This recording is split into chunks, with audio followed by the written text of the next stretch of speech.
Ready सब लोग समझने के लिए? तो हम लोग फिर से आ गए हैं एक बहुत ही इंपॉर्टेंट यूनिट पर जिसका नाम है कॉमर्शियल मैथमेटिक्स, यानी कि वाणिज्य गणित। वाणिज्य यानी कि व्यापार, मतलब इसमें ऐसे सवाल होंगे जो व्यापारी लोग यूज करते हैं उनको, है ना? जैसे 10 पेन का मूल्य इतना है तो 7 पेन का कितना होगा, 100 पेन का कितना होगा, है ना? या फिर एक काम को 10 लेबर जो है 5 दिन में कर सकते हैं, तो उसी काम को 20 लेबर कितने दिन में कर सकते हैं, है ना? अब दरअसल दो बातें मैं आपसे करने जा रहा हूं, आपको समझना है कि क्या हो रहा है। जैसे दोनों सवाल को ही देख लेते हैं, ठीक है? अभी समझ में आ जाएगा। यहां पर देखो एक सवाल क्या कह रहा है कि price of 6 pen is 24, find price of 10 pens. अब इस सवाल को अगर आप देखोगे, कह रहा कि 6 पेन का मूल्य 24 रुपए है। दो चीजें हैं, एक तो पेन है, दूसरा उनका मूल्य है ना? 6 पेन का मूल्य कितना है? 24 रुपए। 10 पेन का मूल्य बताओ, इससे ज्यादा होगा कम होगा? इसका मतलब क्या हो गया कि इसमें जो दो यूनिट हैं, एक तरफ पेन है एक तरफ रुपया है ना? 6 पेन का मूल्य 24 रुपए था, अब जब पेन 10 हो गई तो रुपया भी बढ़ जाएगा। मतलब एक के बढ़ने के साथ साथ दूसरा भी बढ़ रहा है। डायरेक्ट रिलेशन है, सीधा संबंध है कि अगर पेनों की संख्या बढ़ाओगे तो पैसा ज्यादा पड़ेगा, पेनों की संख्या कम करोगे तो पैसा भी कम हो जाएगा। उसको बोलते हैं डायरेक्ट प्रोपोर्शन। कैसा प्रोपोर्शन है ना? मतलब ये अनुलोम समानुपात है। कैसा है? अनुलोम। अब इस क्वेश्चन को छोड़ो, इसको समझ गए ना? पेन की संख्या बढ़ेगी तो पैसा भी बढ़ेगा, पेन की संख्या घटेगी मतलब एक के बढ़ने के साथ दूसरा भी बढ़े, है ना? पहले के बढ़ने के साथ साथ दूसरा भी बढ़ जाए और पहले के घटने के साथ साथ दूसरा भी घट जाए। सीधा संबंध है। जैसे मेरे दोनों हाथ हैं, एक नीचे आए तो दूसरा भी नीचे आए, एक ऊपर उठे तो दूसरा भी। ये कैसा रिलेशन हो गया? ये डायरेक्ट प्रोपोर्शन हो गया। अब इस सवाल को देखो, 6 labour can make a room in 7 days. 6 मजदूर हैं, एक कमरे को 7 दिन में बना सकते हैं। कितने मजदूर? 6 मजदूर। कितना दिन लेंगे? 7 दिन। How many days can 21 labours make the same room. अब कह रहा कि अगर 21 लेबर हो जाएं, लेबर की संख्या बढ़ गई तो कितने दिन में बनेगा? जब 6 लेबर हैं तो 7 दिन में बना डाल रहे हैं, जब 21 लेबर हो जाएंगे तो ज्यादा दिन लगेगा कि कम? आ? कम लगेगा ना? अब देखो इसमें क्या हो रहा, लेबर की संख्या बढ़ रही है लेकिन दिन तो कम लगेगा ना। फिर उल्टा रिलेशन हो गया। कैसा रिलेशन हो गया?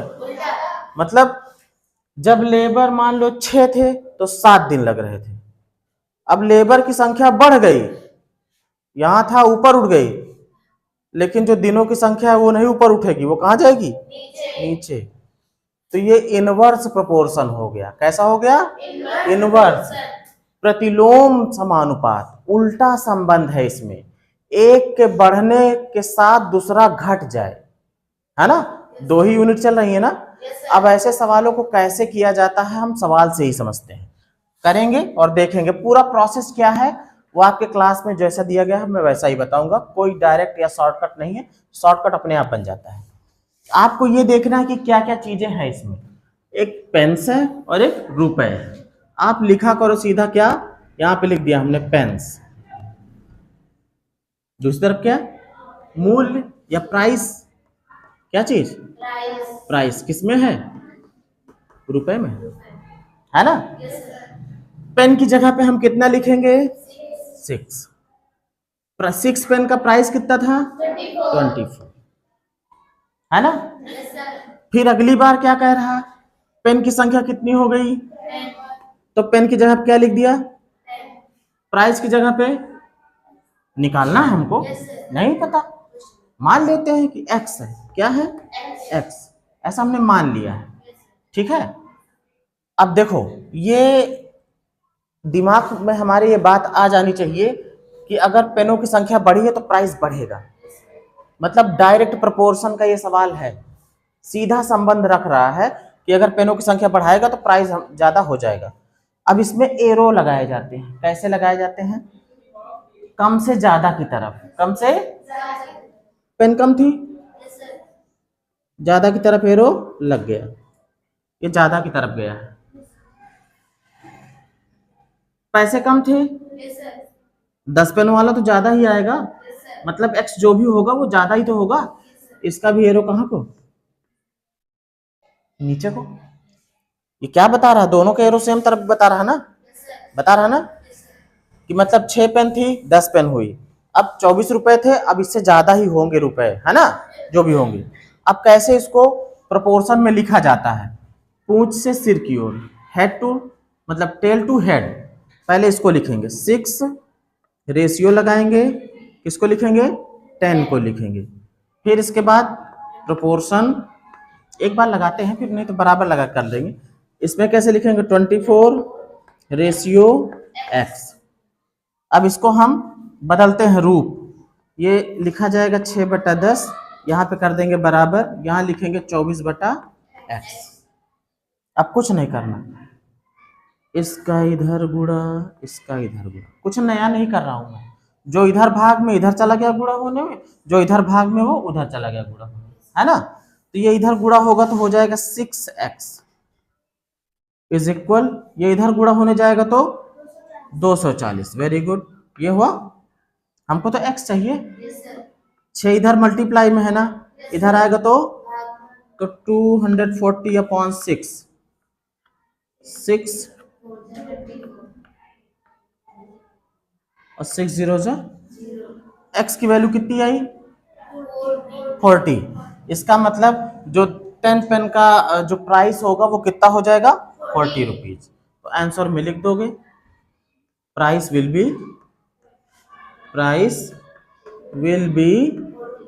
40 रुपीज। हो गया। ये था डायरेक्ट प्रोपोर्शन का। अब इनवर्स प्रोपोर्शन वाले में क्या चेंजिंग आती है वो देख लेते हैं हम लोग, है ना। दो चीजें हैं, एक लेबर है, काम करने वाले लेबर पहले 6 थे फिर 21 हो गए थे। दूसरा डेज है, दिन है, जो पहले 7 थे शायद अब कम दिन लगेंगे, तो वही लिखेंगे। एक तरफ लिखेंगे लेबर्स,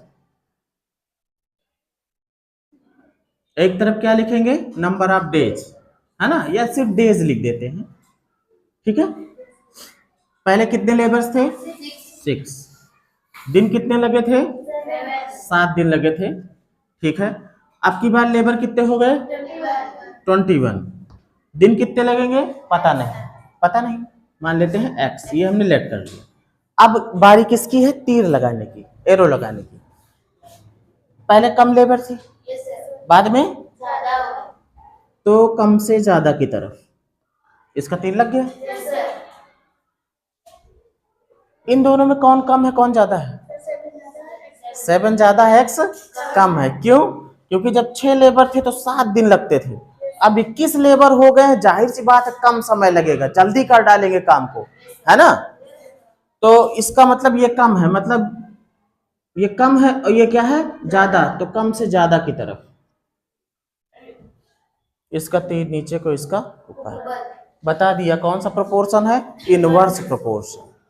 अब कैसे इसका भी समीकरण बनेगा? हमेशा टेल टू हेड कैसे लिखेंगे? 6 रेशियो 21, फिर प्रोपोर्शन का निशान लगाएंगे, फिर पूंछ से, पूंछ से ध्यान रखो, x रेशियो 7। अब इनका रूप बदलेंगे, अनुपात का मतलब ही बटा ही होता है, तो 6/21, यहाँ पे समानुपात मतलब बराबर लगा देंगे हम लोग, x/7। कोई दिक्कत? हमको x की ही तो वैल्यू चाहिए, जो इसके साथ भाग में इधर आएगा गुणा में, बस। तो इसको इधर भेज दो, मतलब 6 से मल्टीप्लाइड होने चला गया 7 बटे में कौन 21 बराबर के उस तरफ क्या बचा x। 7 एकम 7, 7 त्रिक 21, 3 दूनी 6, 2 एकम 2, मतलब x का मान कितना आ गया 2, मतलब डेज कितने लगेंगे 2 दिन। रिक्वायर्ड डेज आंसर में क्या हो जाएगा, रिक्वायर्ड डेज, दिन कितने लगेंगे उनको 2, बस। कोई दिक्कत है इसे सवाल करने में? बस सवाल को आप पढ़ करके ये समझ लो संबंध कैसा है, डायरेक्ट प्रोपोर्शन का है कि इनवर्स प्रोपोर्शन का है। और वो सवाल को पढ़ने से ही पता लगेगा कि एक चीज के बढ़ने के साथ साथ दूसरी बढ़ेगी कि घटेगी, है ना।